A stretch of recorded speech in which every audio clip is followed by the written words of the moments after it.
been like 21 years and I'm tired. I'm tired of holding on to this anger. That's energy that could be better spent on writing these bangers. You left me hanging like a hanger. That really wasn't cool. You're supposed to be my biggest fan. We have rough patches. Mama's doing what she can, but she's a full-time mom with a full-time job. And how she's supposed to teach me things like how to be a man. But talking with my pastor really made me understand that you were just a man. And there are things I never considered, like the life you lived or the kind of father that you had. How you trying to pick up happiness while holding on to hate? How you trying to get dessert when you have no room on your plate? First deal with the beef. Your father's only human, try forgiving his mistakes. Those are wise words from a humble man. Same day, used my cell phone to be the bigger man. I wasn't brave enough to call, so I left a text. A very night, feeling right below the chest. I used a lot of words, it started looking like a letter. I don't know if it fazed you, but it made me feel much better. And your kids and I are much closer together. That's why my heart was broken when you decided to sever yourself from them. Heard you got a new family, your new stepdaughter. We were at the same school, best friend dated her too. It's more complicated than it really can be. And I saw her at the club. She says how she sees a stranger in your face. And I haven't seen you in a while, so I could relate, but there's no hate. I hope that you can tell. I don't know what you're looking for, just know I wish you well. Just know I wish you well.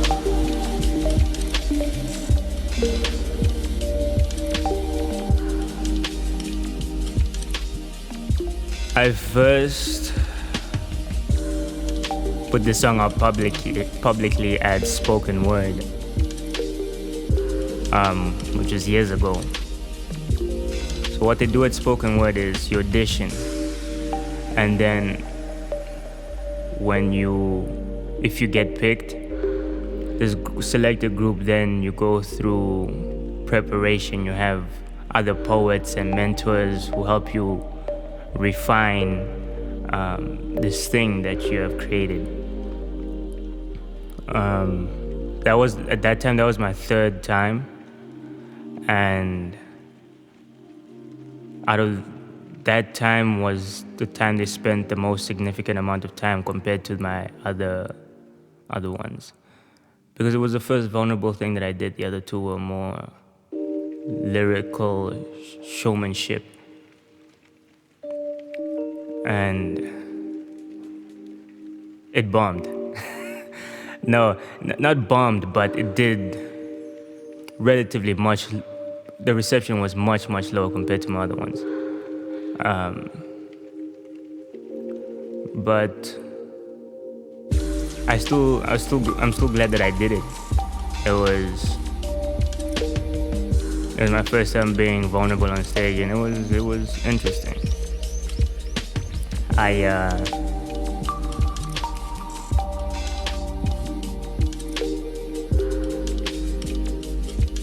I haven't released this because, number one, this is part of this is a third part of a full song. So the song was gonna be about 8 to 10 minutes long, and so then the first part was gonna be me as a kid, the emotions and themes being admiration, and the second part being me in my teens, anger and resentment, and then this would have been the final stage, me being on the cusp of being an adult and it becoming indifference. So the original beat for these, they were on my old laptop, and they're gone. I have no way of beginning to look for them even. I don't have the emotional capacity to recreate it.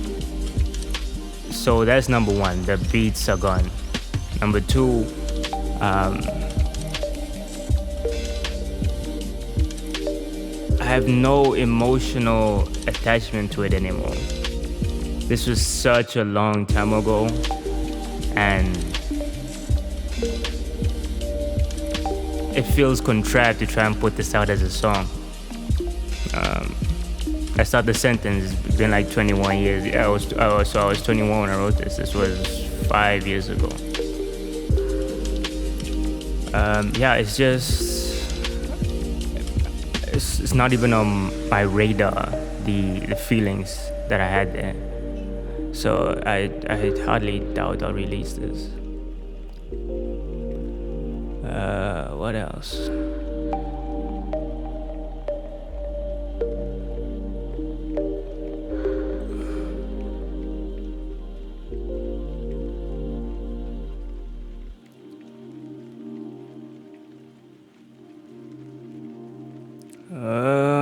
Yeah.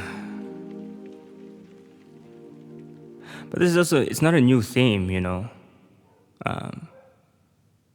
You know what I mean? Like, a lot of kids out there grew up without a dad and whatnot.